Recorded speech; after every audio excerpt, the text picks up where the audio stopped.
আমরা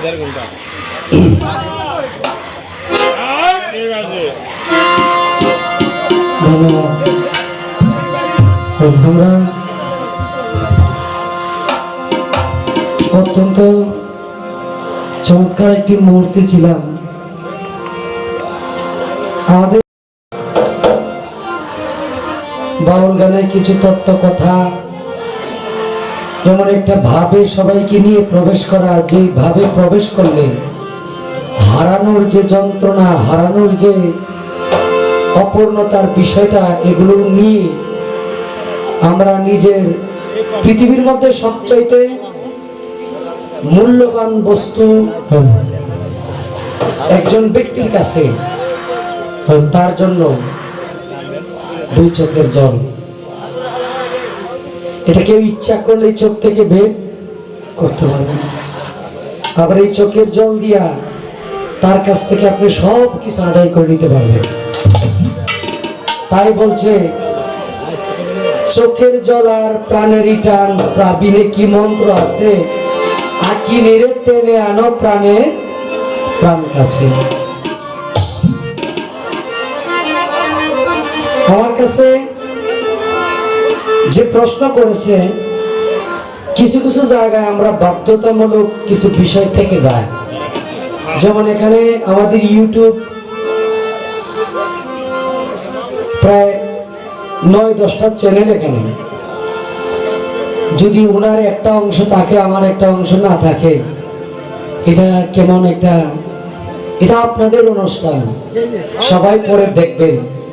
আমাদের এই অনুষ্ঠানে সারারাত্র কি গাইলাম, কি বললাম, এগুলো কিন্তু আপনারা স্টলে বসে বসে দেখবেন, ঘরে শুয়ে শুয়ে দেখবেন। 2টা মিনিট সময় আমি নিয়ে নিব, তারপরে আপনাদের যে ভাব আছে ওই মূল ভাবে আমি প্রবেশ করবো ইনশাল্লাহ। জি না, প্রশ্ন করব না।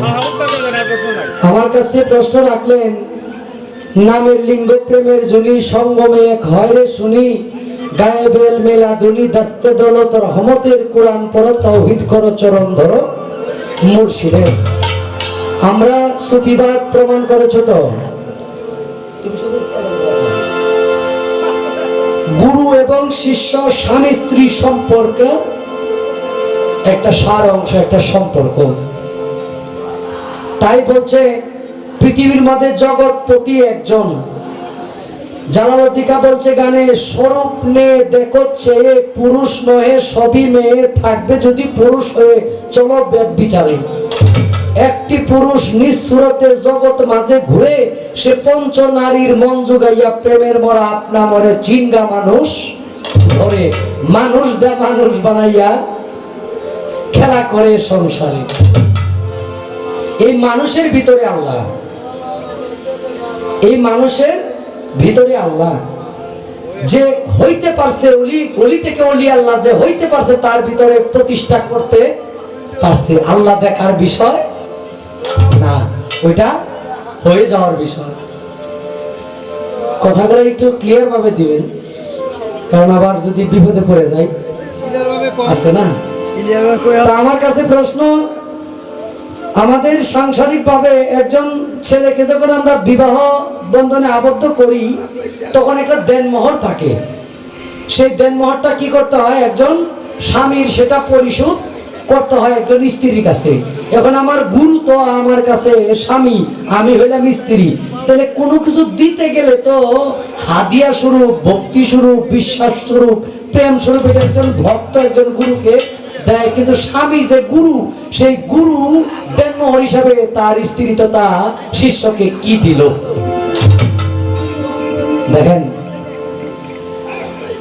প্রথম দেনমোহর হিসেবে দিল, একজন গুরুর কাছে যখন একজন ভক্ত তথা একজন বিশ্বস্ত ভক্ত যখন তার কাছে আত্মসমর্পণ করলো, তখন সেই বিশ্বাস ভক্তি প্রেম নিয়ে যখন সেই গুরুর হাতে হাত দিয়া বায়াত গ্রহণ করলো, তখন প্রথম যে দেনমোহরটা গুরু দিল সেটা হলো শিষ্যত্ব হিসাবে তাকে গ্রহণ করলো।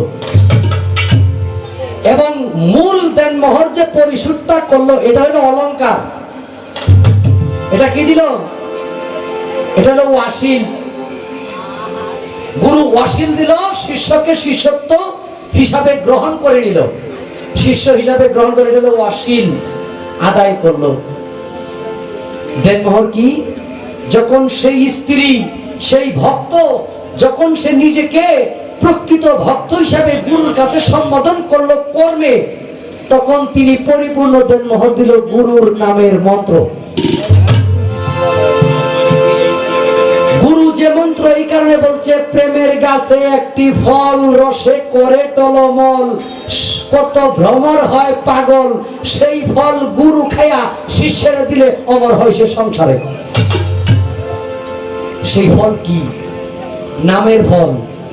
যেই সাধনা গুরু শিষ্যকে দিল, এই সাধনা কইরা যদি নিজেকে সাধক বানাইতে পারে তাহলে সে অমর হয়ে যাবে।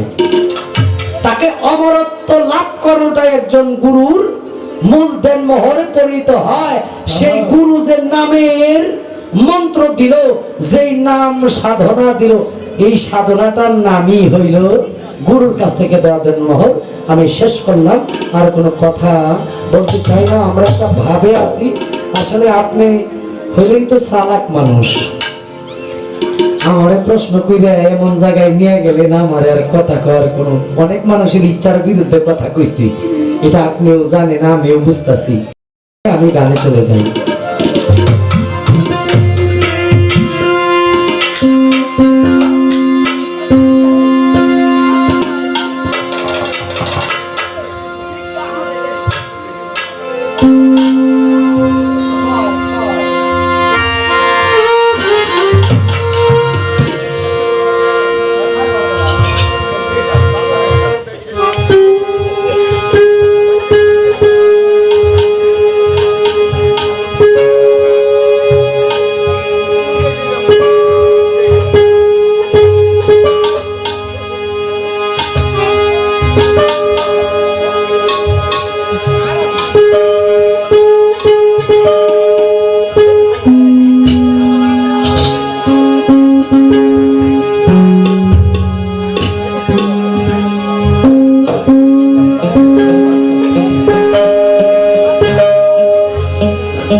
সাধক উকিল মুন্সি সাহেব,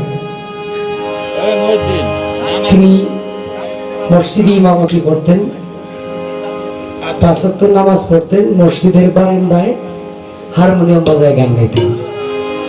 আর তিনার একটা গান আপনারা শোনেন, ভিখারি দুয়ারে খাড়া ভিক্ষা দিয়া বিদায় কর, ঘরের মালিক রে খোদায় ভিখারি মরলে কলঙ্ক। তো এই গানটা, এই কথাগুলো তিনি নামাজের পরে মোনাজাতে বলতেন,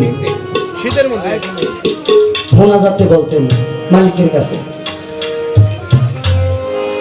যখন তিনি গান করতেন বারান্দায় বসে, তখন এলাকার আরো মুসল্লি থাকে না, চাচা ভাই বাতিজা, চাচারা জিজ্ঞেস করে, উকিল তুমি নামাজ পড়ো ৫ ওয়াক্ত, মসজিদে আজান দেও, বারান্দার মধ্যে বসে হারমোনিয়াম দিয়ে গান গাও, গান গাও ভালো কথা, একটু কান্না করো কেন? গান তো শেষ করতে পারবা। যে হারাইছে সে তো হারানোর কথা বুঝবে, যার জীবনে সবকিছুর পূর্ণতা রয়ে গেছে সে কখনো অপূর্ণতার আভাস স্বাদ পাবে না। বিচ্ছেদ শব্দের অর্থ হইল বিচ্ছিন্ন হয়ে যাওয়া। সন্তান থেকে পিতা চিরতরে বিচ্ছিন্ন হয়ে গেছে, ভাই থেকে ভাই চিরতরে বিচ্ছিন্ন হয়ে গেছে, ভক্ত থেকে গুরু চিরতরে বিচ্ছিন্ন হয়ে গেছে, এটা বিচ্ছেদ। তখন উকিল মুন্সি সাহেব গান দেন,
আমার পুরা মনের দুঃখ সখী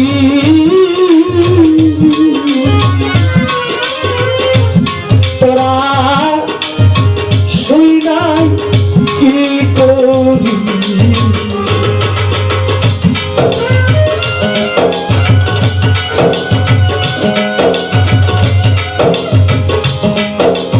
হালকা ধীরে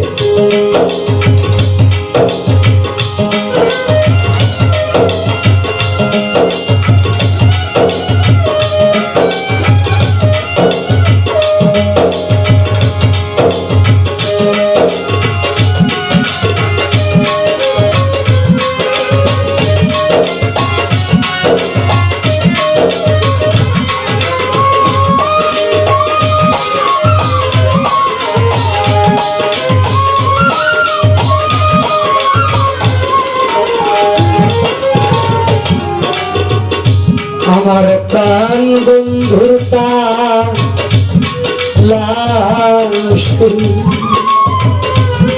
যে সখী যাইবে গো তোরা যে সখী যাইবে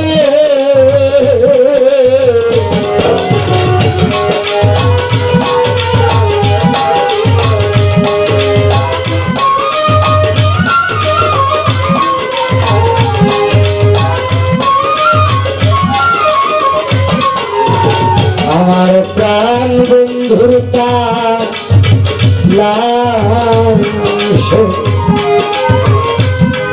যে সখী যাইবে পরশমণি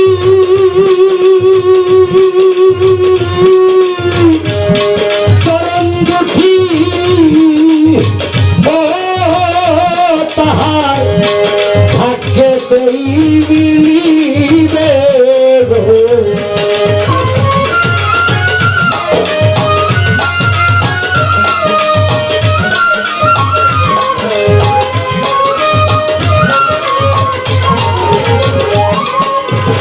পরশমণি চরণ দুটি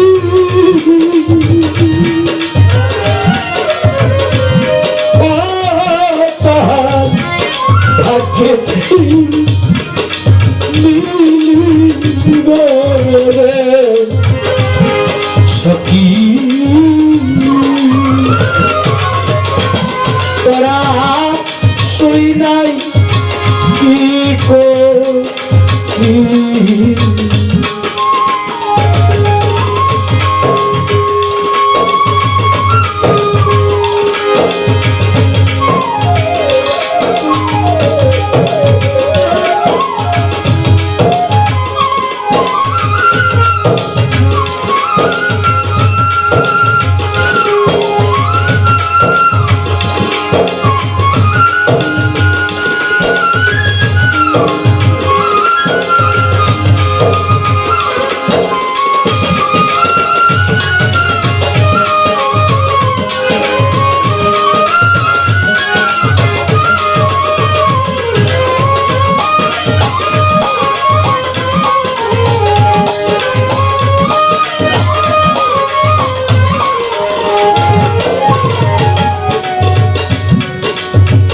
অমৃত জানিয়া গরম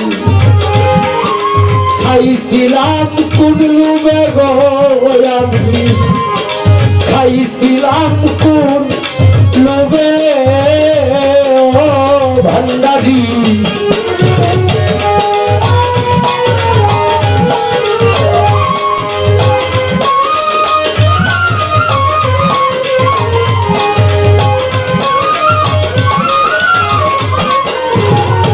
অমৃত জানিয়া খাইছিলাম লোভে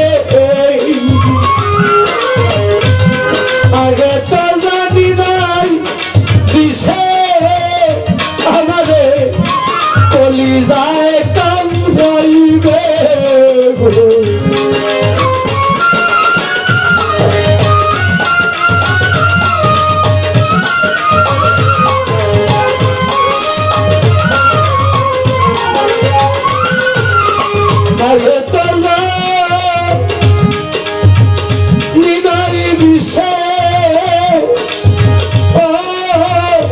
ব্যবসায়ানো কলিজায় কামড়াইবে সখী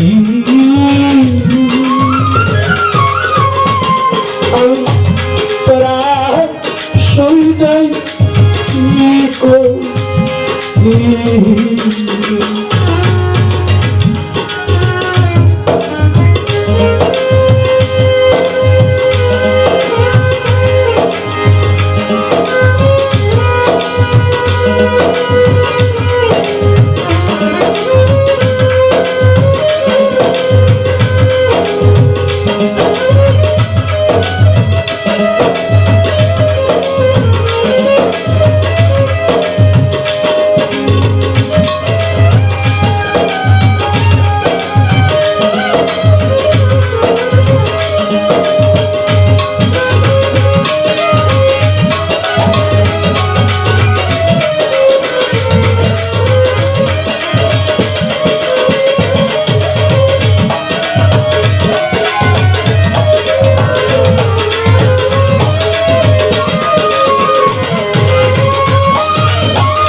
ভগতে উদরে বানু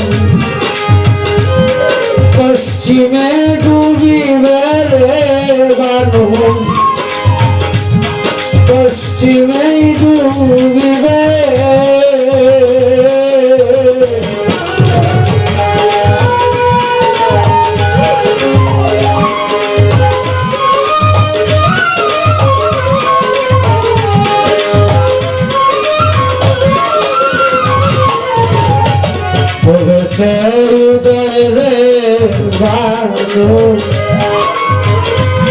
পশ্চিমে ডুবিবে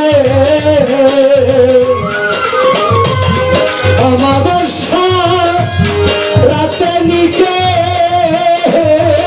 আমার দয়াল রে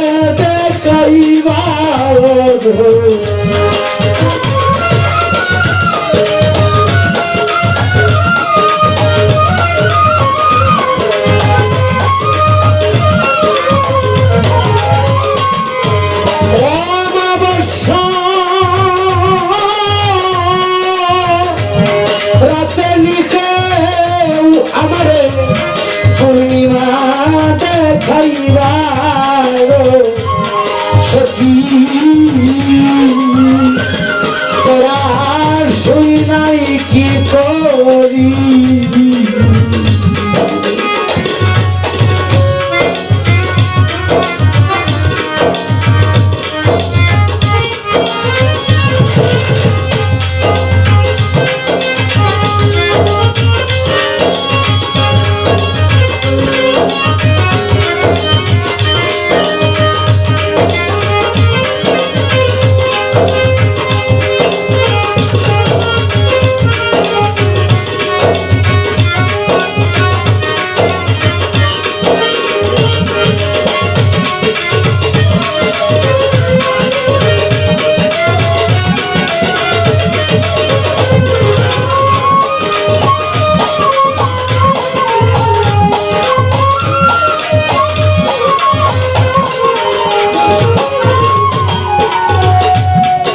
যে পাইল সে সেই তো রাজা হবে গো ভবে সেই তো রাজা হবে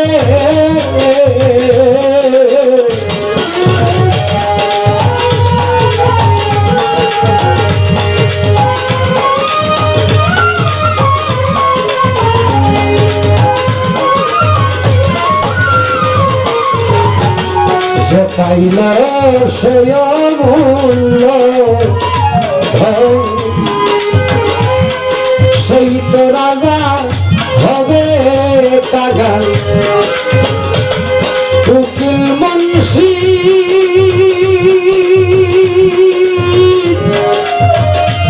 ভাগ্যে কি গো ও ভাবে সেই ধন মিলিবে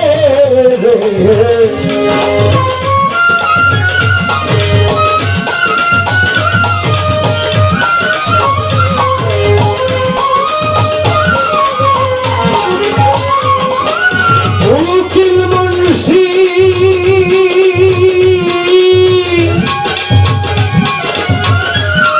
ভাগ্যে কি গো বলো সেই ধন মিলিবে সখী তোরা সই নাই কি করি তোরা নিব জনবন্ধুরে আমারে আমি আই দেখাইবি গো সখী তোরা সই নাই কি করি তোরা সই নাই কি করি